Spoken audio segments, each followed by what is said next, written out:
My name is Kimberly Okafor. I'm from Raleigh, North Carolina, and I'm marrying Calvin Sutton. I'm Calvin Sutton from Raleigh, North Carolina, and I'll be marrying Kimberly Okafor.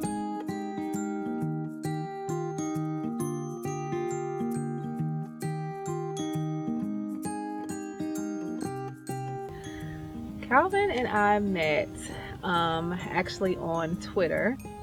I actually slid up in them DMs on Twitter. It was back in 2012. I had seen her out one night in Greensboro, and I went out with a couple of my friends to a club. It was around graduation time. I think she was out celebrating her graduation, and it was actually my birthday. So I had seen her out, and I was like, man, I'm gonna get her number, and I didn't get the opportunity. And somebody had retweeted her on Twitter, so I started following her, and then I started following her and slid up in the DMs eventually. It kind of got rejected, but after that, everything kind of worked out, you know. He messaged me and basically said, and he asked me if I knew his sister. Me and his sister Lainey went to school together, and so I responded, yeah, I know her, but I don't know you.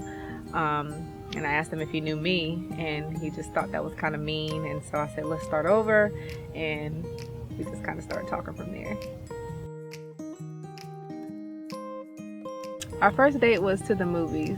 It was after the bombing in the Batman movie theater. And, we went and saw Batman in White Oak. Yeah, the first date was we went to the movies actually. We went to see Batman. I picked her up, and she kind of had the really big twist in her hair, like the Janet Jackson Poetic Justice braids. And I was looking at, I was like, I like those braids. And she actually was saying how she wasn't attracted to me when she first saw me. I didn't like him. Like, I just didn't. He was real skinny. He was real, like, just lanky. He thought he was so cool. And he picked me up, and he got in the car, and he was just like, what's up? And I just didn't like him. I didn't think he was cool. I thought he was real skinny and stuff, and I didn't really think he was going to go anywhere. But we went on the first date. It didn't go so well, but I ended up hitting her up again, and things just kind of worked out. She was real cool. I liked her vibe, and everything was good. First kiss was in the Kickback Jacks parking lot. We went out to a bar, had a couple drinks, got something to eat, and we went to the car. As we went to the car, I kind of grabbed her and just kind of caught her by surprise and kissed her. And that was our first kiss. It was kind of weird. It was unexpected. We were leaving Kickback Jacks, and we saw another couple in the parking lot, and they were like kind of kissing and stuff. And Calvin was like, "Look at them. They need to just get a room." And I turned around and looked, and when I turned back around, he was already there kissing me. So that's how we kissed. I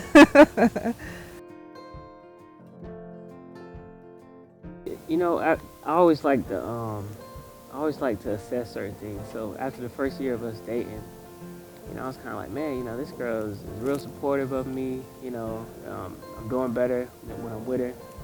And I started to notice that just my life was just changing in a better direction. And when I knew that she was the perfect piece to compliment me and help me move in the right direction, and that's when I knew. I was like, yeah, this one's gonna be mine.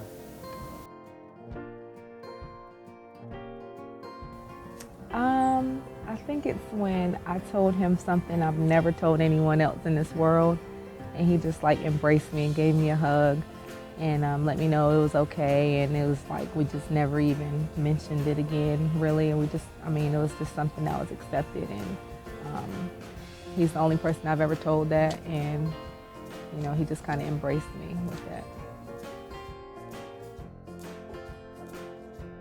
Yeah, so I set up, I talked to her family, I talked to my family, and it was actually around her mom's birthday.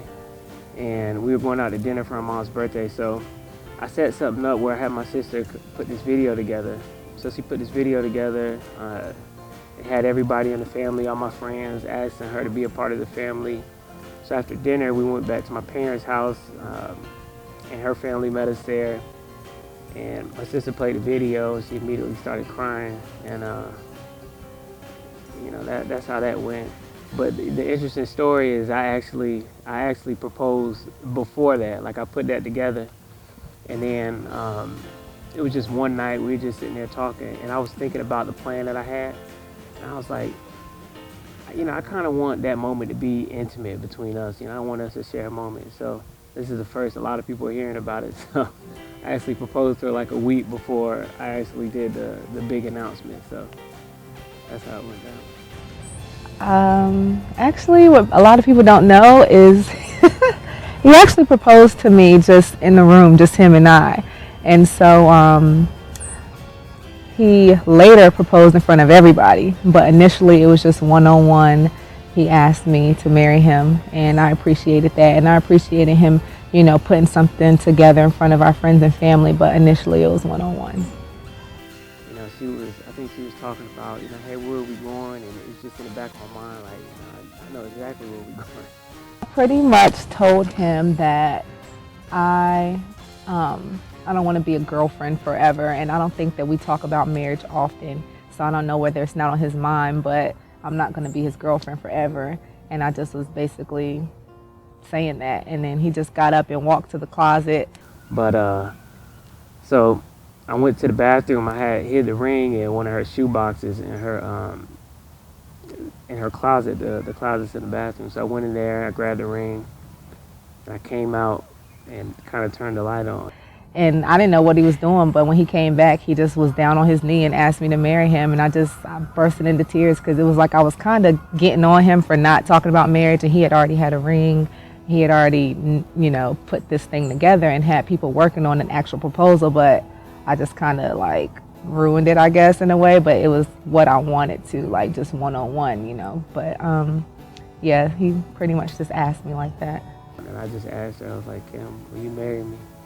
She just started crying and gave me a big hug, and for me it was so much more.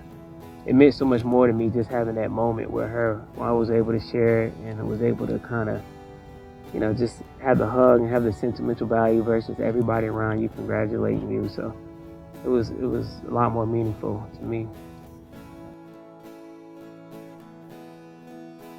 The most, I just look forward to him, like seeing where his potential takes him, because I feel like he's somebody that has endless potential and he can do anything he puts his mind to. And I just think that us together, like, we'll be unstoppable. Like, I just want to see where God takes us, where his potential takes us, and where we land. Really just where we're gonna go. Just like every year it seems like we grow stronger, we do better in life, drawn closer to God. It's just like the spiritual connection that I have with her. It's like, if I'm gonna go on this journey, I definitely want my best friend with me. I definitely want her there with the biggest moments, and just being able to see me grow and to see her grow and see us grow as husband and wife.